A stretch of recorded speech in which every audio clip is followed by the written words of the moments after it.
España no es una economía de mercado, es todo lo contrario. En España, a una persona normal la expropian más del 60% de lo que produce, 60, 70% en algunas ocasiones. Estamos hablando de que una persona, entre impuestos directos, indirectos, tasas e inflación, le roban el 60-65% de todo lo que produce. Porque luego tienes que tener en cuenta los seguros sociales, no solamente el que tú pagas, sino también el seguro social a cargo de la empresa que sale de la producción marginal del trabajador. Es decir, el trabajador es contratado porque se supone que produce una unidad adicional más de lo que cuesta, si no, hay una pérdida y no es contratado, ¿no? Entonces, si tú sumas todo lo que produces y empiezas a restar impuestos, resulta que entre un 60 y un 70% de producción es expropiado. Dicho de otra manera, de lunes a jueves estás trabajando para el Estado. Entonces, eso no es una economía libre mercado, en absoluto. Te dejan unas resquicias para que puedas invertir, pero obviamente tú, para que fuera una economía de libre mercado, tendrías que tener la libertad pura de invertir tu capital donde consideres que puede generar economías de escala y, por tanto, ser premiado por el sistema capitalista. Es decir, ser lo suficientemente libre como para poder calcular de manera adecuada el tipo de interés de un proyecto, que no es otra cosa que la coordinación que se produce entre los oferentes de capital y los demandantes de inversión, ¿no? Eso no existe en un país tan intervencionista como España y, por extensión, Europa, ¿no? Entonces, el ser humano, digamos que es un Ferrari con un motor de un SEAT 127, ¿no? En un Estado socialista como el español. Es una pena, pero es así. Nosotros, si no tuviéramos socialismo, no estaríamos pensando en irnos de vacaciones a, yo qué sé, a la playa, a Mallorca, a Benidorm, donde fuera. Estaríamos pensando en irnos a Plutón, a Saturno y tal, porque el ser humano hubiera avanzado muchísimo más.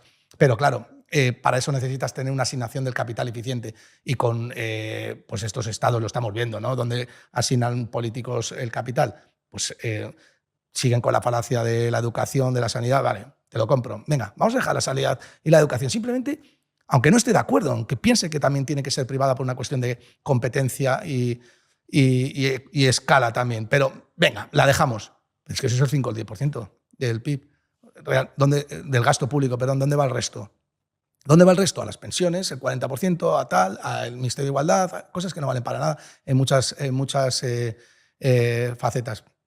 El hombre así no es libre, ¿no? Sí, sí. Y esto que yo creo que por aclarar, creo que estamos de acuerdo los dos en que no has dicho Estado socialista porque gobierne el Partido Socialista, sino por cómo está compuesta la sociedad y el Estado español, ¿no? Sí, sí. O sea, el sistema está montado para que gobierne quien gobierne, la persona sea parasitada. El que aporta valor sea parasitado. Y además se le secuestre su capacidad de razonar también y se secuestre tu voluntad. O sea, vuelves a las personas imbéciles. En lugar de volverlas, asumes que las personas no tienen responsabilidad individual y eso es lo más peligroso que le puede caer a un ser humano porque le extrae su libertad individual. Fíjate el tema de las pensiones, es clarísimo, ¿no? O sea, una persona, un salario medio en España de 24.000 euros al año paga entre seguridad social a cargo de la empresa y a cargo propia en concepto de pensiones, 500, 600 euros al mes, es decir, unos 6.000 euros al año. Vale, ¿para qué? Para unas cotizaciones, que en realidad eso lo pagas para que los pensionistas de ahora tengan pensión, pero realmente estás cotizando derechos futuros, ¿no? Que no sabes si vas a recibir o no, y que si te mueres tampoco los vas a recibir. Vale, si tú esos 5.000 euros tienes la responsabilidad individual de invertirlos al 9% anualizado en el Standard & Poor's 500, que es el promedio de rentabilidad que te da en el último siglo, los últimos 100 años, lo cual es un proxy bastante fehaciente de la rentabilidad que da el Standard & Poor's 500, resulta que a los 40 años te jubilas con 2 millones de euros. Y encima se lo puedes dejar a tu hijo si te mueres o lo que sea.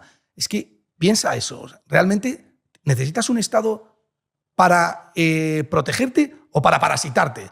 Y si el problema es que la gente no tiene educación financiera, vamos a educarles, pero no vamos a extraerles su patrimonio de esa manera.